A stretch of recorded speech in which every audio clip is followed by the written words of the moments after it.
Hello, good morning everybody. Welcome to online class.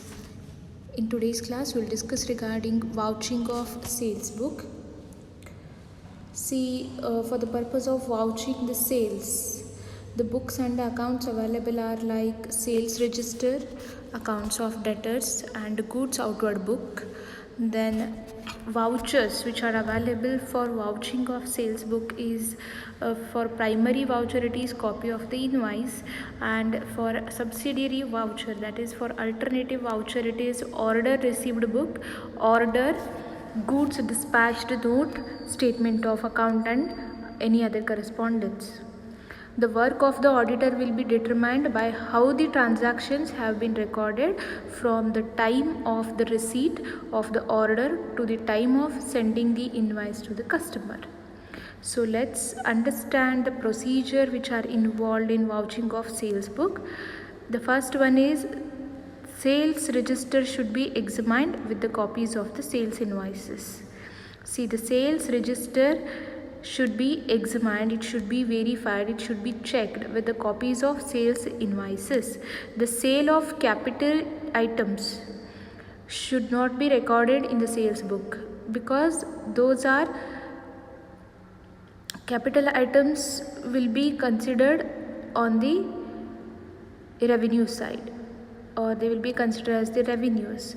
Then otherwise the profits will be inflated. That is, if it will be considered, capital items will be considered, the profit will be affected.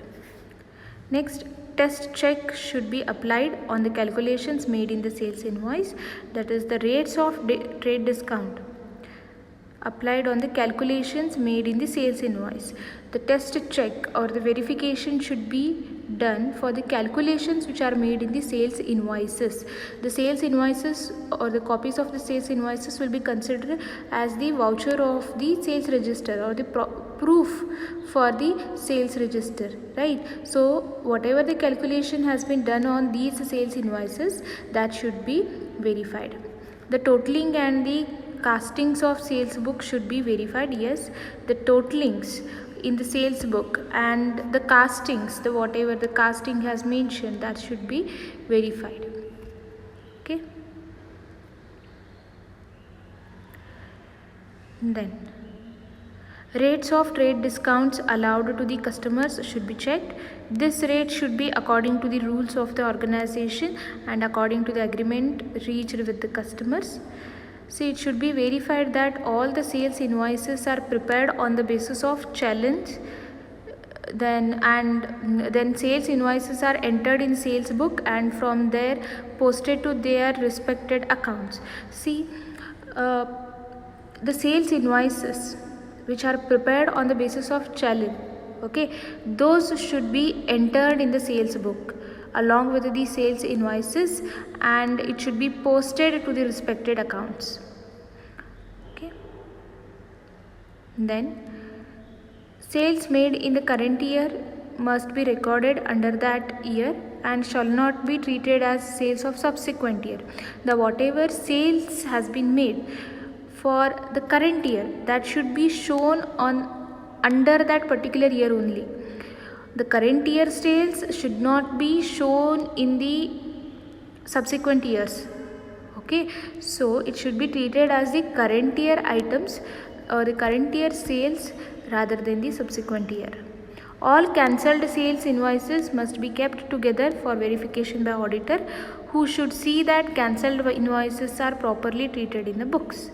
If there is any sales invoices which are cancelled, those should be kept together so that auditor can verify it and he can verify whether they have properly treated in the books of accounts or not. Then the statement of account should be verified by getting confirmations from the customers, and the statement of accounts which indicates the sales, okay, that should be verified by getting the confirmation from the customers. Okay, then rates of trade discounts, if there is any trade discount rates allowed to the customers, that should be verified. This rate should be according to the rules of the organization and according to the agreement reached with the customer. The kind and quantity of goods recorded in the goods dispatched note and the goods outward book should be compared with the copies of the invoices. Sales of first and the last weeks of the year should be checked very carefully. Okay, as I've told you, the first year's sales should not be treated as the last years or the last week's sales. It is to be seen that the invoice goods have actually been dispatched and that are no goods which have not been invoiced. And checking all the entries of the sales registered should be done with the accounts of the debtors, and the statement of account should be verified by getting confirmation from the customers. Goods sent on consignment and on approval should not be regarded as actual sales. Whatever the goods sent on consignment, that should not be treated as the sales. The auditor should see that these goods are not recorded in the sales register. Okay, so this is regarding the vouching of the sales book. Next is vouching of sales written book.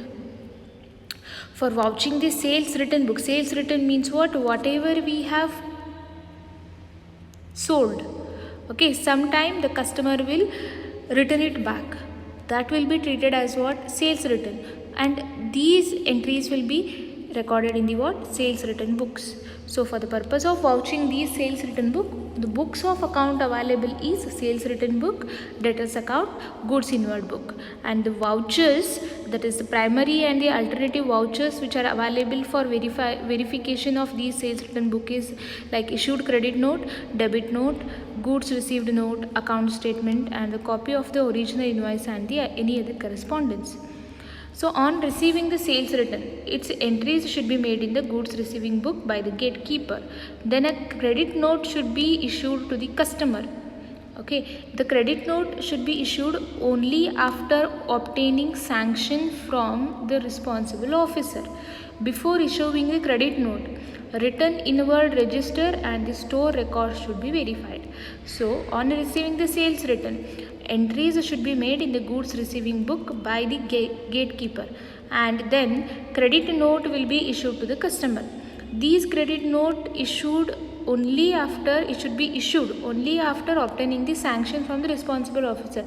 If he says yes, then only these credit note will be issued. And before issuing these credit notes, written inward register and the store records should be verified. Then what are the procedures involved in vouching of these sales written books? We'll understand one by one. First one is date on which the goods are actually written. Okay, so on sales written book, the whatever date on which the goods are written, that should be examined. Whether it is the date is mentioned actually or not, that should be verified. Then credit note or debit note of sales written. See, copies of credit note should be compared with the sales written book. Okay, debit note sent by the customer, goods inward book, goods received notes, and the credit notes should be compared with the one another. Credit notes should be signed by the employees who prepare and examine them. They should also be signed by a proper officials. Then gatekeeper's receipt book. The gatekeeper should maintain a receipt book, okay, and he should make entries for the sales written on receiving of these sales writtens.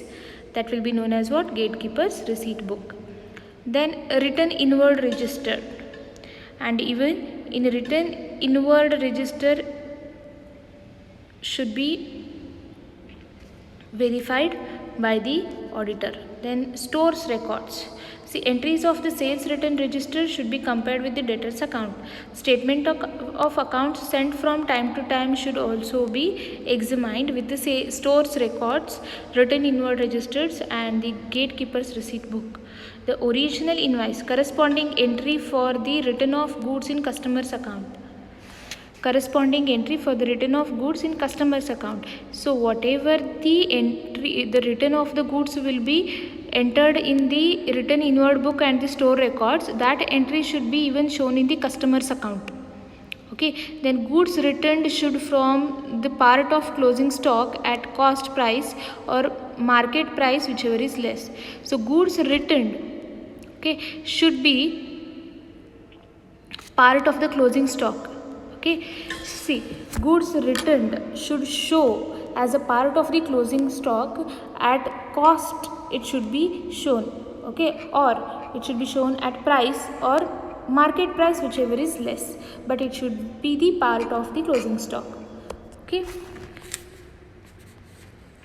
Then the original invoice by the which the goods received was sent should be checked to see that the goods returned were actually sold by the firm. The quality, quantity and the rates of goods returned must also be verified. Entries of the first and the last weeks of the year should be thoroughly checked.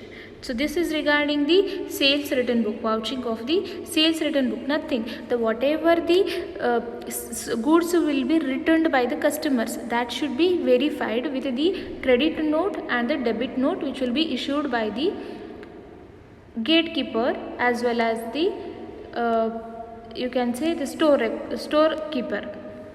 Okay.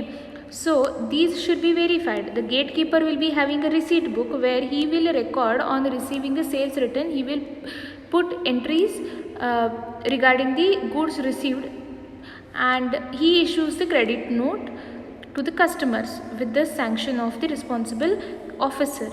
Okay. Then before issuing this credit note, he will record in the written inward register as well as the store records. So therefore auditor should verify these written inward registered store records, and he should compare these written inward registered store records and the gatekeeper receipt book one another, that is the entries made in these three are same or not, and these should be vouched by the debit note and goods received note, account statement and issued credit note. Okay, this is of what? Vouching of sales return book. Next comes is vouching of bills receivable book. So for bills receivable book, the books and the accounts available are bills receivable book, cash book, accounts of debtors. Then vouchers available are primary and subsidiary are like counterfoil of bills receivable and counterfoil of pay-in slips. Then statement of accounts, passbook, receipt and other any correspondence. Then what are the procedure?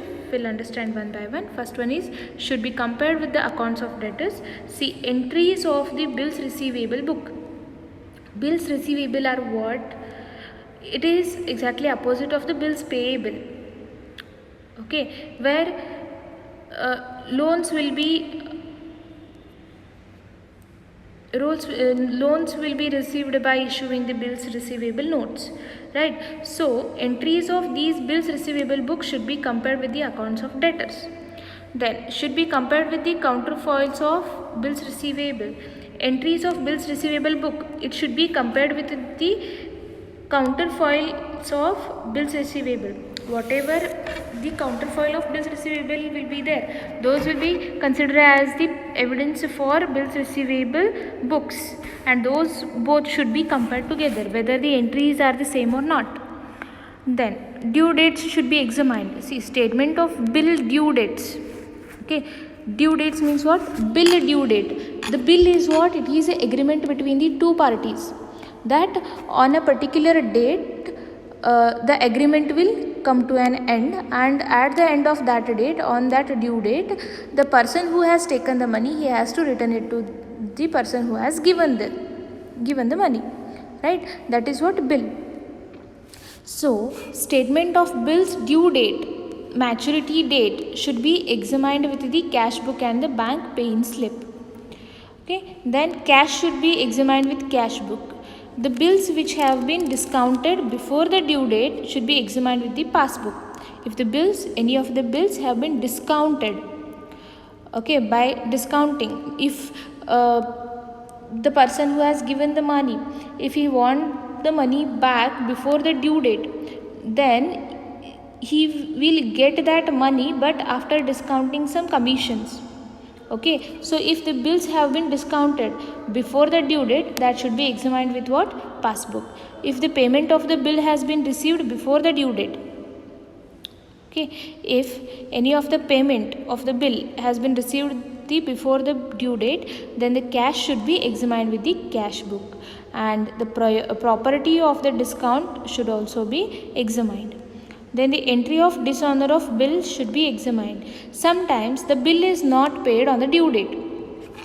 Sometimes the receiver of the cash on the basis of the bill, who has agreed and on the basis of the bill and who received the money, sometime he will not be able to pay back that money on that particular maturity date. In such cases, the entry of the dishonor of bill should be examined. Okay, if the dishonored bill, if it is not paid on the maturity date, it will be called as dishonor of bill. And if the dishonor of bill is issued, again interest and other expenses, even that should be examined. Okay, even after on maturity date the bill amount is not written, then for particular year, okay, that person should pay the interest for that particular money. Okay, so that should be examined or verified by the auditor. In each case, the correctness of the entries should be examined. Okay, so this is regarding what? Vouching of bills receivable. Next comes is vouching of bills payable book, which is similar to the bills receivable but exactly opposite to this. Books and accounts available is bills payable bank, then cash book, accounts of the creditors, then the vouchers available are like bills payable, receipts, then counterfoils of check, passbook, accounts, statements and any other correspondence. Then what is the procedure? We'll understand one by one. Bills payable books and the creditors should be examined. Yes, bills payable should be examined with the creditor's account. Okay, and entries of vouching receipt of bill paid should be examined. That is, vouching receipts of the bill paid, the whatever bill is paid, for that receipt will be available. That receipt should be vouched or proofed with the bills paid, cash book and checks, and the bills payable book should be compared with the one another. Then entries are adequate or not should be examined. If the bills payable have been paid before the due date, if the bill payable has been made before the due date, before the maturity date, it should be examined whether the received discount is adequate or not. Amount should be examined. The amount of remaining bill payable at the end of the year should be examined with the statement of accounts. Lastly, dishonored bills should be examined. Yes, the entries of dishonored, that is, which are not paid on the maturity date of the bill, that should be examined by the auditor. So this is regarding the vouching of bills payable. Other things we'll discuss in the next class. Thank you.